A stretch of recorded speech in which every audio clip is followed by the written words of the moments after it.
Grèce, c'est un peu difficile, sauf que c'est quelqu'un de toujours inattendu.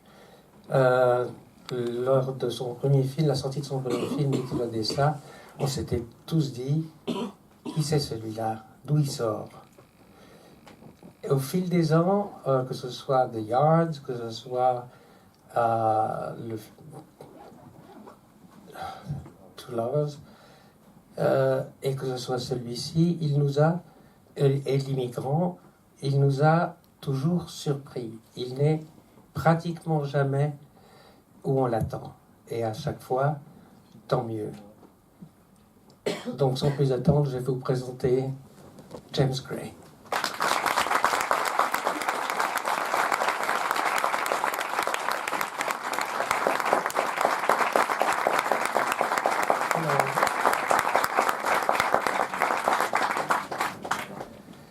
Okay, James, alors pardon, sorry for two things to say in French before we switch to English. Okay, can you speak French? Spoke. Yep. Okay. I have this very cool jacket. But I can't button it and unbutton it. It's very sad. Alors, contrairement à ce qu'on vous avait demandé de faire pendant la projection, à partir de maintenant, si vous voulez sortir vos appareils photo ou vos petites caméras, vous êtes les bienvenus. Deuxièmement, quand vous aurez une question à poser, soyez assez gentil de nous faire un signe, de façon surtout à ce que les hôtesses qui sont équipées de micros et qui sont tout à fait en bout de salle puissent arriver jusqu'à vous. Et vous passez le micro, comme ça on perdra le moins de temps possible. D'avance, merci. Logistics. I understood. Okay. There are the doors. I got it. Not yet.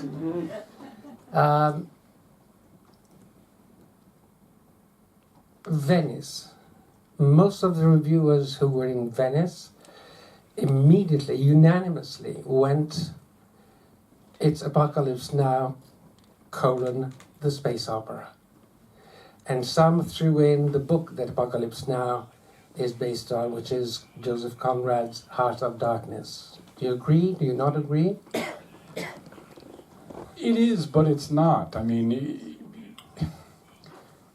if you were to watch Apocalypse Now with Joseph Campbell's Hero with a Thousand Faces right next to you, you would find that movie follows the Campbell blueprint almost 100%. In other words, there's a kind of a basic storyline, which is really, in this case, it was me trying to do Telemachus' side of the story in the Odyssey. But then it winds up being Apocalypse Now because, you rip off the people you love. You're inspired by the people you love. So, yeah, it's Apocalypse Now, but it's not. He doesn't, he's going after his actual father in this, which is a whole other set of circumstances psychologically and emotionally that a mythic sort of symbolic father isn't. So yeah, it's true, but it's not. Okay. I read in the Hollywood Reporter that you've been sort of thinking of making that kind of a movie, or that movie in particular, based on two articles that you had read in 2011? Oh, yeah. I had read two different things. One thing was an article about the Mars mission that is going to be undertaken in 2033. That's when we have a chance to get to Mars because, the planets orbit not in perfect circles, and it's when Mars is as close as it'll ever be to the Earth. So that's our window. And I had read a thing which said that basically 4 people are going to be in a space which is, oh my God, considerably smaller than this, maybe even a quarter of the size of this space, for a year and a half. And they're going to have to find people who suffer from what they call, or have, I shouldn't say suffer, but have schizoid personality and kind of what you might call on the spectrum, almost a kind of an Asperger, and emotionally very shut down. I thought, well, that's interesting. The very qualities that are going to be demanded to take this trip to Mars to be able to tolerate it are exactly the wrong people to talk about it on some kind of spiritual level, psychologically complex level. It's like when you see Neil Armstrong in his first press conference, along with Buzz Aldrin, after they were released from quarantine. And they asked him, well, what it meant to see the Earth as this tiny blue dot. And he said, the left thruster on the lunar module had 6 cubic liters of oxygen fuel. You know what I mean? He talked totally as an engineer. Now, I'm not bad-mouthing Neil Armstrong. He's maybe the greatest thing any human's ever done. But he wasn't equipped to talk in any kind of terms that we might think are emotional or metaphysical. He just talked about the technical. So I had read that, and I thought, well, that's interesting. And then, as I often do, I sort of wrote down some ideas, and I circled it, I cut it out, and I put it in a file. And then around the same time, I know this is thrilling, I had read something about Enrico Fermi when he was first talking to the other scientists, and they were going to conduct the first nuclear explosion test in New Mexico. And he said to them, well, there's a 90% chance that the entire southwestern part of the United States won't be destroyed. Should we do this? I thought, they did the experiment, thank God it didn't happen, but there's a 10% chance that the entire Southwest would be destroyed, and they did it anyway. And so I thought, well, what happens if a guy is in deep space, they think he's doing something, and then the two ideas sort of collided. And that's what became the movie, really. Now, the movie is a new genre for you, totally. But as film goers, we obviously go back, at least at the beginning, to 2001: Space Odyssey. Yeah, of course. Well, it's a bit frustrating because you can't really do anything that Mr. Kubrick did not already do. And I realized, especially, I was in trouble with music. Because you can't put classical music up against picture, and then they go, oh, that's 2001. And I couldn't put electronic music up there because somebody said, oh, it's Clockwork Orange or something, or Blade Runner, Vangelis. And I couldn't really put traditional score because then it would seem like kind of hackneyed. So then I thought, well, the first piece of music I put up against picture worked so wonderfully well, and I knew that people would say it ripped off Kubrick, so I couldn't use it. And I realized I'm kind of in a bind here. But yeah, everyone owes a debt to Kubrick because, he did a science fiction movie that became almost like science future fact in some ways. And he had such a unique and wonderful understanding of human behavior. It's funny when we're talking about 2001. Obviously, I love 2001. You might want to get that. In 2001, he's got all this stuff that's totally awesome and wow, inspiring, awe-inspiring, and incredible. You just sit there, you go, wow. But you know what I think is kind of the best thing in 2001? Well, maybe not the best thing, but one of the best things is he's got these, I don't know how well you guys remember the movie, but he's got these astronauts that go to look at the monolith on the moon. They've dug it out, and there's a kind of area that the monolith sits in, and they're walking down, looking at the monolith, and you have this liggity music, like this. It seems very serious, and you're looking at this black slab, this minimalist 60s sculpture. And then the guy says to the other astronaut, or he motions to the other astronauts to get a picture. It's such a perfect understanding of human behavior. They're faced with a version of God. Let's get a Kodak moment. And you realize that what matters, and also with Hal, what matters is the details of human behavior, not really the visual effects. So everyone owes a debt to him. Now, having said that, I tried to do the opposite. Because the Kubrick film, he beats the trap brilliantly, but he basically says, there are aliens. Now, in most movies, they before that, they were depicted as, like little green men, or you see The Day the Earth Stood Still, which is a great movie, but it's the Klaatu Barara Niktu, it's this tall metal guy. By the way, do you know the story behind that guy?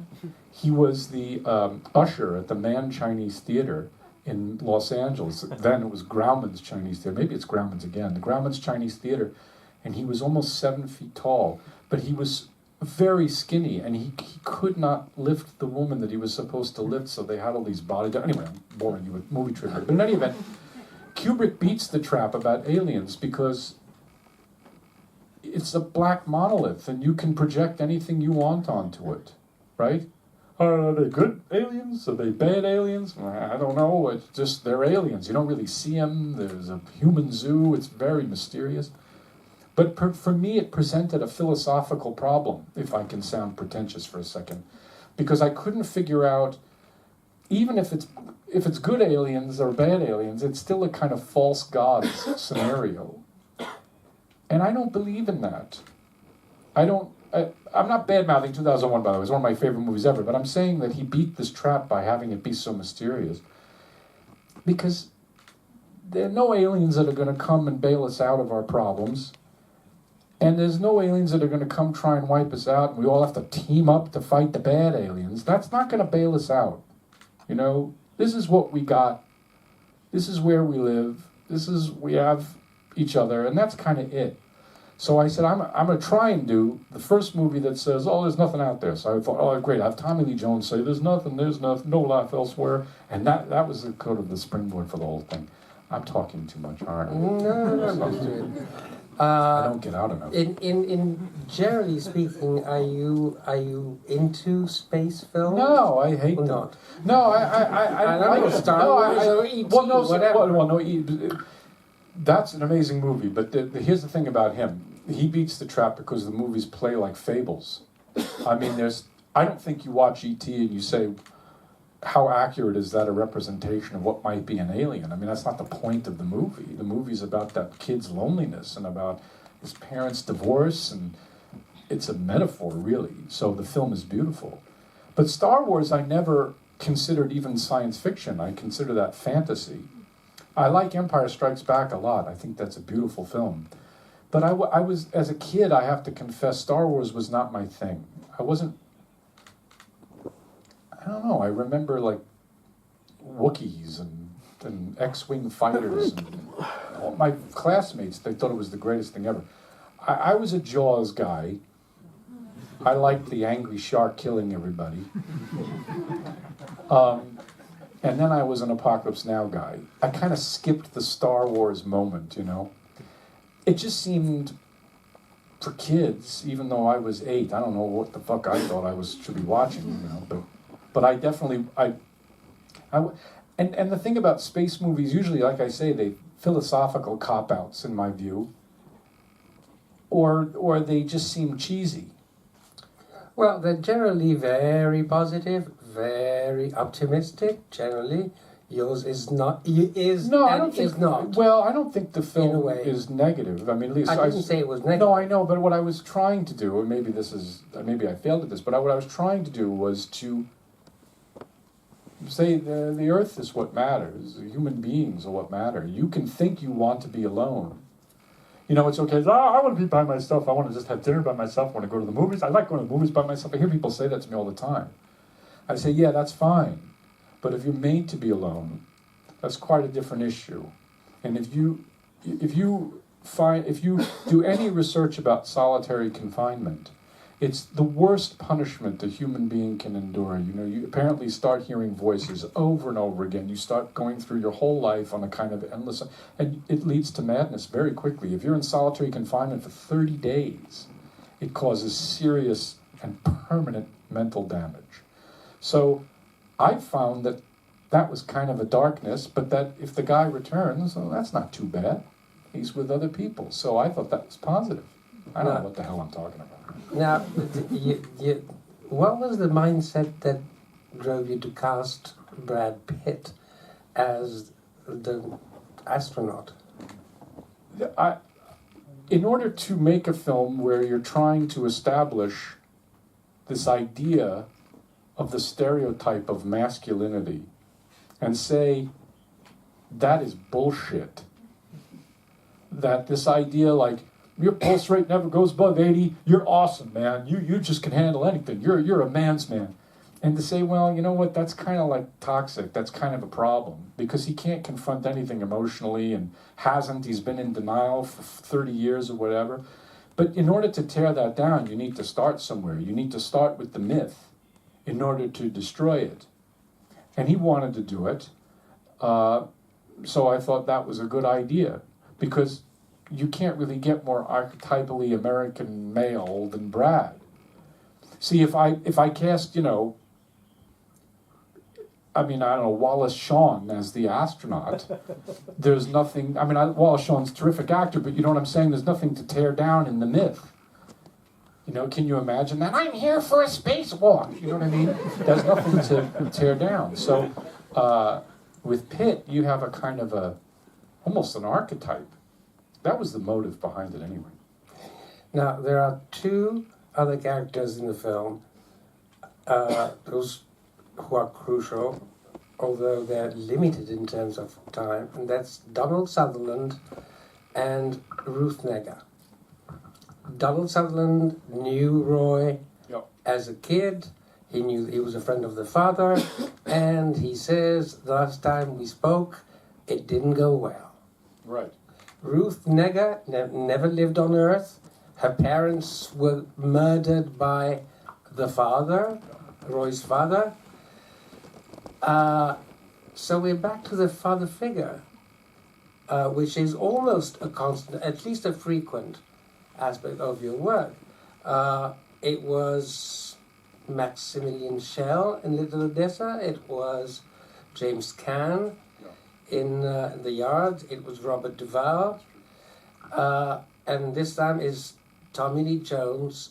I was tempted to say Colonel Kurtz, but you got that one down. Why the recurrence to the father figure? He's just about the first person you meet in your life, him or your mom. It's a very elemental relationship. It governs and dictates so much of our unconscious. Governs is the wrong word, but it's such a part of our unconscious, and then our conscious as well. Our parents are like gods to us when we're children. It's the only thing that we know, and what they say is so essential to us. What they teach us and don't teach us is essential. And in some respects, what I'm trying to do is to get rid of the fluff, the flab, to try and get it as elemental as I can. Fathers and sons, mothers and sons, mothers and daughters, fathers and daughters. And to try and get at the core of what it means to be a person. Now, that's not easy to do in 2 hours, but you have a tremendous shorthand. If I say to you, I'm going to make a film about two pals, I have to go out of my way. I did this, by the way, and it was a headache. On The Yards, I had to go through huge expository, I have to establish what their relationship is, because you don't make a series of assumptions already. But look, the most famous father-son movie, The Godfather, okay? They shot all this stuff between Pacino and Brando for the beginning, and he cut it out. And there's only one dialogue scene between Pacino and Brando in the whole 3-hour movie. There's a moment in the hospital, but they don't have an exchange, really. It's that scene in the garden. Before that, you make all sorts of assumptions about their relationship, and you can, because we know what fathers and sons, we bring some baggage to that relationship already. So I was trying to get very elemental. Like I said, I was really trying to rip off the Odyssey from Telemachus' point of view, about how his father had gone away for 20 years, and that sense of loss and abandonment. And that was really my attempt to be kind of mythic and simple. So that was the reason. Entendu. On va prendre des questions de votre part, si vous voulez, le temps que je lui pose. Alors, il y a une question là et une question là. There's one thing that you don't find in your film if you abide by the space movie definition. It's no futuristic gadgets and no weapons. And people dress like with ordinary clothes. Quasi. Yes. Thank you. I mean, well, I hate that in movies where you watch, like make noises and they're doing all this stuff and it's instantly dated. You know, like a year later you watch it, you go, what is that? I didn't want people to get hung up on the gadgetry of it. You know, it becomes an aside that people get distracted by. As for the clothes, all I did was, Albert Wolski was the costume designer, was this legendary costume designer, Albert Wolski. And I drove him kind of crazy. He never started with the diagonal zipper and the bell bottoms or anything weird, but he did. So I would say to him, Albert, I don't want you to win any awards for this film. And he would say, I don't understand what you're saying. I said, Albert, you're going to do the most unnoticed clothes movie ever. But it's a space film. I said, right. So we looked at clothes from 60 years ago, basically. We tried to see how clothes had changed in 60 years. And they really haven't changed all that much. I mean, people don't wear hats now, they did, but the suits are semi the same. Ties have been widened, it's thin again. But they're very similar. So this idea that 60 years from now or 70 years from now, everyone's going to wear like polyurethane bags or something, doesn't that look kind of silly? I mean, look, again, love 2001, top 5 of all time. If you had to pick one thing about it that you could kind of peg, it's, you know, Dr. Haywood Floyd in his Nehru jacket or whatever. So I was trying to avoid that and make it not the focus of the film. So all we did was like the Apollo spacesuit with less puffiness and a miniaturized, because the future had more miniaturized jetpack and that sort of thing. I don't know if this all works, and, you know, what the hell am I don't know what I'm doing. Il y a une question là. Qu'est-ce qu'il y a le micro là? Hi. Hi. Allez. Good evening. First of all, thanks for that amazing movie. You did a masterpiece again, and I'm jealous of I your like talent. the way you talk. Thank you. I've always been fascinated by the end of your movies, and especially the final shots of the immigrants and the lost city of Zed, and the way you link people or even spirits through the manipulation of time and space that allows cinema. And I had the feeling that it's a theme that goes through all your movies, and that with this one, with the infinite of space, you had the way to experiment around that theme and had a kind of accumulation, but I wonder if it's the feeling you have about that one.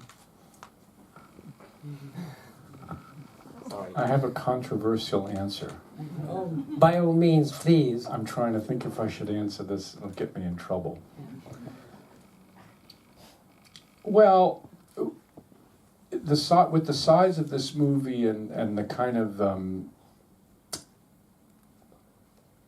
it's always a collaboration with the studio, the actor, everything when you're trying to make a film. The ending to The Immigrant was planned months before and is not an actual shot. It's... Darius is going to kill me. It's not a practical shot. You can't do that shot in life. It's a series of visual effects panels, the boat, the window, the reflection of it. It's not... In other words, it was part of the original design. And the same thing goes with the Lost City of Zed, because that was not a visual effect shot, but I basically built this greenhouse attached to this house. It was a very strange thing to do. In this case, the original ending, as I had planned, is when he gets led out of the capsule.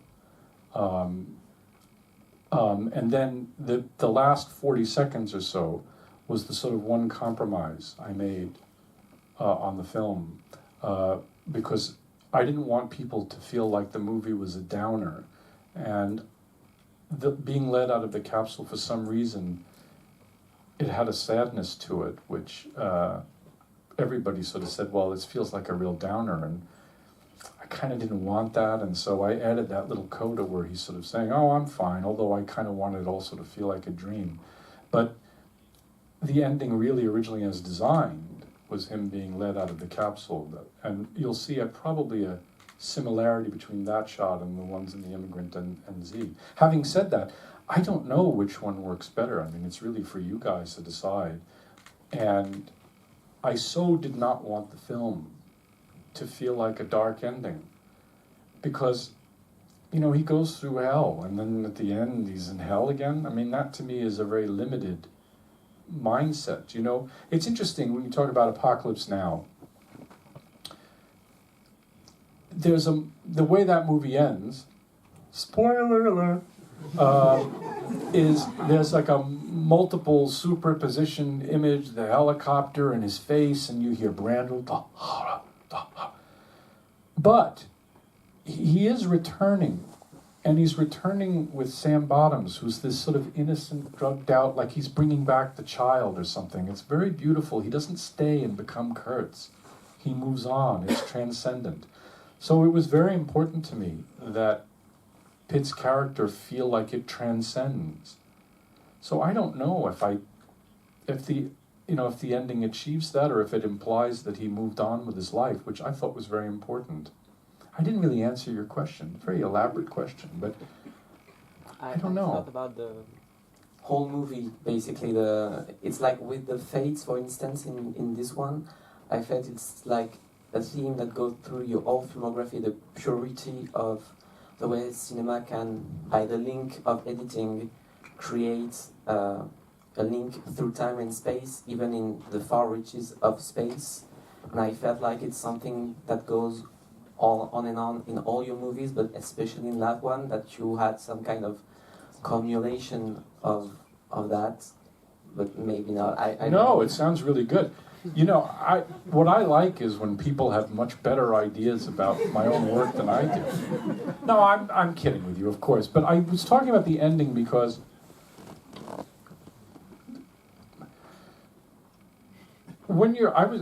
in some sense, it's out of my hands, you know. I'm trying to communicate an idea to you, and I was trying to make a very simple myth. And if you feel that way, and you feel it connected to my other films in that way, that's fantastic. But I promise you, or maybe I threaten you with the fact, that I don't sit at home and, you know, think about the film's manipulation of time and space. I mean, I'm kind of thinking that I need to take out the garbage, you know, because it might stink if it sits there for too long and my wife's going to yell at me and all that. I have a much more practical approach to it, and I'm not being glib. It's almost like you're trying to tell the story as simply and clearly as you can. You know, I always say this to my collaborators, we want to tell the story so clearly that the ambiguity can emerge. You know what I mean? So I love what you say, but I can't answer it because it would demand a level of analysis about myself that would basically mean I should be in a mental institution. So I don't know. I didn't answer him at all. No, but I like your answer. Madame, qu'est-ce qu'il avait là? Allez-y. Hello.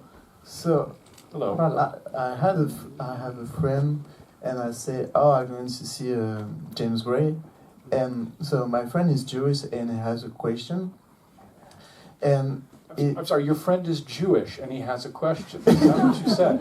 That's the best sentence I've ever heard in my life. And in fact, this question is personal for him. Is as a Jewish, is that a repercussion in your cinema? And also, I would like to know if you've seen the new version of Apocalypse Now. Ça n'a aucun rapport. Non, c'est... Ah bon, d'accord. What was the first question from your Jewish friend again? Let me see if I get this straight. Vous pouvez traduire? No, you got thrown Go by ahead. apocalypse. Say it in English again. Yeah, he want to know if, as you, En tant que juif, as a Jewish, Yes. Is that have a repercussion on your cinema? If there is, Yeah, I understand. Okay. okay, great. Yeah. yeah, I'm not a religious person. I'm not a practicing Jew. I haven't been to synagogue basically ever. I'm kind of an atheist. But what you're talking about is the cultural influence, I think. Yeah, there's a level of misery in the movies, isn't there? I guess that comes from being a New York Jewish guy. I don't know. It's sort of like his question. Oh, he left. He was so pissed. There's a level. Oh, he's here. Oh, he's here. I thought he was hiding. I can't see anything. These lights. It's a level of self-awareness that I don't really. I'm telling you, I don't have. I don't think. I'm a Jewish guy. I'm going to tell a Jewish story. It's like. I try to think of a mood first, a relationship, a character, and I guess it's in the films. But that's because that's part of who I am in the background. You know, I remember a story, which I think back on it now, it really does inform a lot, which is my grandfather had an old Model A, not a Model T, but a Model A Ford in the garage, and it was not functioning. And I asked him, through my father who translated, because he didn't speak English, even to the day he died, he didn't speak a word of it, really. I said, why do you have a car that you can't drive? You know, it just sits in the garage here in this, in the alleyway. And he answered my father, he said, because you never know when they'll come for you. Which I thought, that's horrible. I'm 9. What are you talking about? But I remember the story now, and that thread, really, dare I say, using a dirty word, of tragedy, does wind up getting through to you as a kid. And I think it's in the films. Sometimes even when I try to hide it. You know, when I made Two Lovers, I was trying, Joaquin and I thought, let's make a comedy. And the two of us shot the movie, and we were just laughing. I just thought, this is hilarious. And I never forget, the first screening of the film, when I cut it together for a group of about 25 friends of ours, and we thought, this is hilarious, this movie. And the lights came up, and a friend of mine came to me and said, that is the saddest movie I've ever seen in my life. I thought, I am so untalented with comedy. I think it has to do with that kind of feeling in the house, that thread. Maybe it's being Jewish, I don't know. I think it's more Russian, actually, than Jewish, to be honest with you. Because I got friends from Israel, they're having a party every 5 seconds. So I think it has to do with Russian. Because you read Anna Karenina, that's an 800-page book with no jokes. Not a joke in the book. Oh, Apocalypse Now, did I see Apocalypse Now? I have not seen the new cut. I've had some chances. But this got finished a week and a half before Venice. And I kept missing the chance. I'm going to go see it, of course. But he has that French plantation in it, right? Put it back in. Yes. Why, he's got to leave that out, doesn't he? I hope not. I hate that scene. Okay? The rest of the movie's the greatest thing ever. But I don't know. What do I know? Maybe it's great in this new one. I don't know. All right. Si vous avez le micro. Yeah, that's me. Hi. Ok. Ensuite, il y a une question là. Okay. I'm here. She's over there. Hi. Thank you so much for the movie. It's actually, I had a great time, and it was very moving. And also, I wanted to go back to religion, but more the religion of the characters in the movie. How do you explain that all the astronauts, and especially McBride's father, have what appears to be a very strong relationship to religion and God, and Brad Pitt's character, he doesn't even mention it. So what do you think is his relationship with religion and God? That's pretty good. Well, the constant talk of God, if you look at the 12 astronauts that went to the moon, there's apparently a very different psychological state. You know, there's astronauts on the International Space Station, the shuttle. It's about 200 miles into space. of course, the moon is 250,000 miles away. So when you are on the surface of the moon and you see the Earth in the sky as a separate celestial body, it apparently has a much bigger psychological effect. And if you were to track the stories of the 12 white male astronauts, you would know that a lot of them became like born-again ministers, like Charlie Duke, became very obsessed with the idea of God. They speak of God constantly. It's maybe a way of explaining this frankly horrifying view they probably had of the Earth. I mean, that's probably horrifying. I mean, they're walking around like, I'm strolling on the Earth here, on the moon here, Houston, and it's real cool. The dirt is amazing. But, you know, Neil Armstrong went to his farm in Lebanon, Ohio, and you basically never heard from him again. Buzz Aldrin became basically an addict. Edgar Mitchell started talking about aliens and totally lost it. Like I said, Charlie Duke became born-again Christian minister, and Dave Scott. You could go on and on with these guys. And I thought that the constant mentioning of God was because when they started to see the Earth as this tiny thing in the sky, they had to have something to explain what went wrong with them. And of course, I think of God. I feel his presence so close. I mean, that's literally like a quote from an astronaut, you know. So it was my way of saying that was their immediate way of dealing with the psychological dislocation. As for Roy, I think the guy's probably, in the beginning anyway, he's so damn repressed and so in denial. I don't think he thinks of God at all. I think he's probably one of those guys who thinks like, my lunch had too many carbohydrates in it. You know what I mean? Like a totally practical, pragmatic person. Because I met a bunch of astronauts for the movie.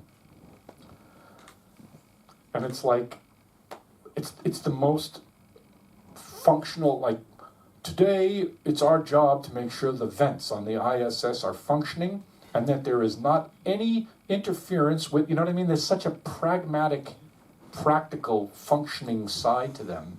And I don't think Roy had spent much time. In fact, he says, I haven't been to the moon in forever. I don't think he has that kind of relationship with deeper space. So he's probably not as religious as his dad is for that reason. Question là-bas. Hello. Congratulations for the movie. Hello. Oh, there you Here. are. Hello.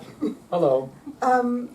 You said earlier that you chose Brad Pitt because you wanted to deconstruct the male figure, the American male hero. Your entire movie is deconstructing actually the hero's journey and putting him in hell, showing that he has so many weaknesses before solving actually the problem. Why did you choose to show that a hero actually is not that heroic? All you have is heroes that are heroic now. That's the norm. Every superhero movie, everybody's heroic. They're flying through buildings and everything's crashing and blowing up and everybody's saving everybody. Nobody has a flaw. Everybody's perfect. They're wearing a suit that's made of metal or whatever, flying around. Those movies, superhero movies, have a point, they have a function, and Avengers, I saw it with my son, it was very entertaining. But that's every movie now. So I was trying to do something different. I was trying to say that we're flawed, we make mistakes, that, you know, I'll tell you a brief story. There's a wonderful memoir by a fantastic nonfiction essay guy named Paul Fussell. He's dead now, he just died. He was quite old. Anyway, it's called Doing Battle, The Making of a Skeptic. I just read it, it was really great. It was about his time in the European theater in World War II. And he tells a very interesting story about being a hero. He was in the brush, somewhere actually in France, I think, right after D-Day. And he was in this wooded area.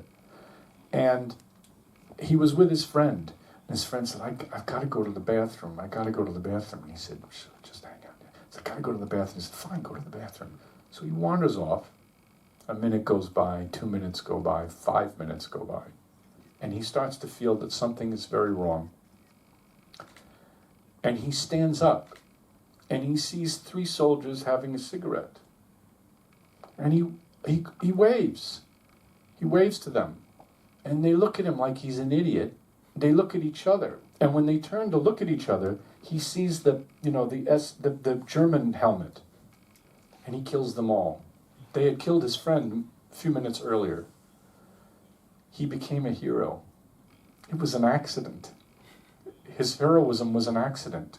We like to consider heroes, we like to consider that idea as a perfect thing, that we're going to go out there and act in the right way, and we're going to be successful in life. But fate has a very powerful draw, and sometimes we don't do the right thing, and sometimes we make terrible mistakes, and sometimes our actions, however well intended, lead to terrible consequence. To me, that seems more like life. Superheroes are fine, but that's not how I perceive the world. And maybe I'm wrong, but somebody's got to try to do it, right? If everybody's always succeeding at everything in movies, it doesn't really feel very much like I can relate to that. I'm always making mistakes. I'm afraid our time is up, but I have a last question. What's your next project? Well, it's not a movie.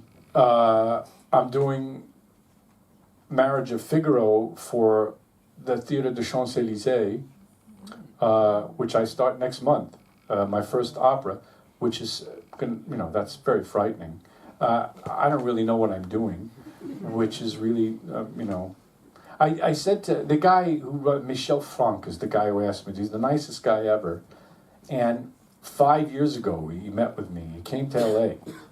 He said, let me take you to dinner, I will take you to dinner and I will convince you you have to do an opera. I said, I don't know what I'm doing. He said,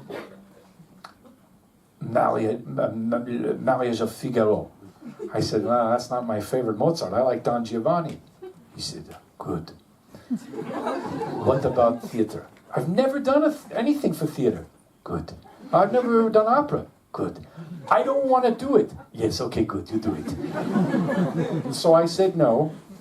I went home, and my wife said, what do you, we'll be in Paris, that's the greatest city, and it'll be great, the whole family will come, and, you'll get this great life experience.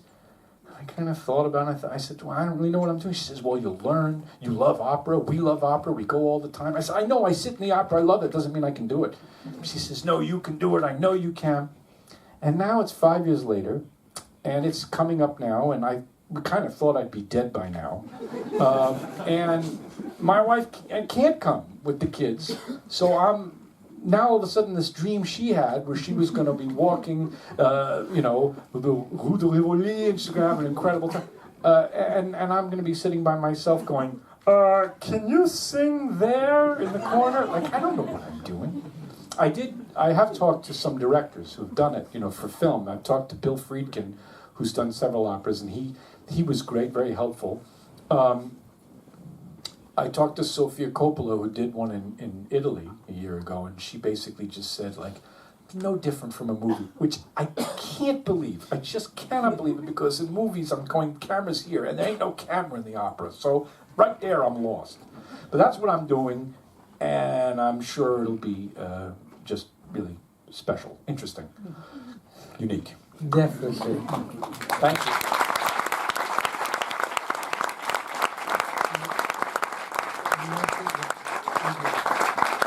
Merci.